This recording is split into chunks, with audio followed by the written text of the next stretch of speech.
Welcome back, guys, to our no-death run of Life Force for the NES. We are now on Stage 3. This stage kind of reminds me of the first level of Gradius 2. From here on out, I'm going to be using the laser as my main weapon. I'll probably still use the ripple here and there, but for the most part, I'm going to be sticking to using the laser as my main weapon. By the time this stage is over, we should hopefully have all of the upgrades for the ship. This right here is the part that reminds me of the first stage of Gradius 2. Just all the fire that's everywhere, and these bird-type enemies remind me of Gradius 2. But once we get the ship fully upgraded, pretty much the only stuff that we can use the red power-ups for from there is to put up a fresh force field if the one that we have runs out, or to switch between ripple and laser. Other than that, there really isn't anything else that I can do with my red power-ups. The laser pretty much just mows down all sorts of enemies, so it pretty much makes short work of even bigger enemies, really.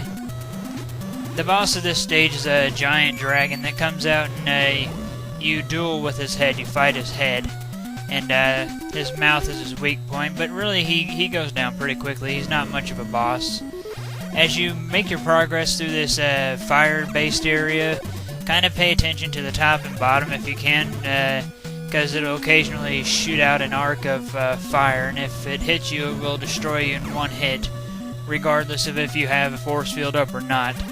So yeah, be careful and try to keep your eyes peeled for whenever to get ready to dodge. Of course, you can also get inside of the arc to avoid it, but that's a lot more risky than just staying on the outside of it. Just be careful as you make your way through here. The toughest enemies is the dragons that you'll see here and there, but with the laser, not even they're tough.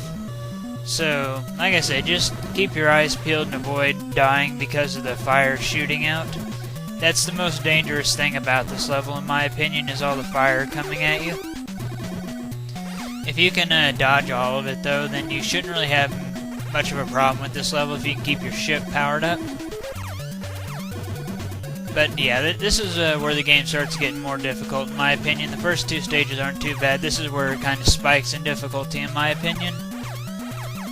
But so long as you can keep track of like where the fire is getting ready to come out of, it shouldn't be too much of a problem. You may notice that I'm just kind of ignoring the red power-ups now. That's because our ship is fully powered, and I'm just going to leave the spot highlighted for force field. Like I said earlier, just for whenever my current force field goes away, I'll be able to put up a fresh one immediately.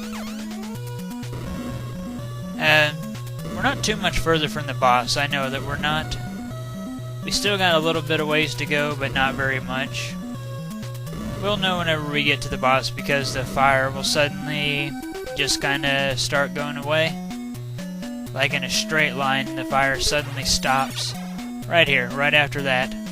See what I mean? There's just like a straight line there and the fire just suddenly stops.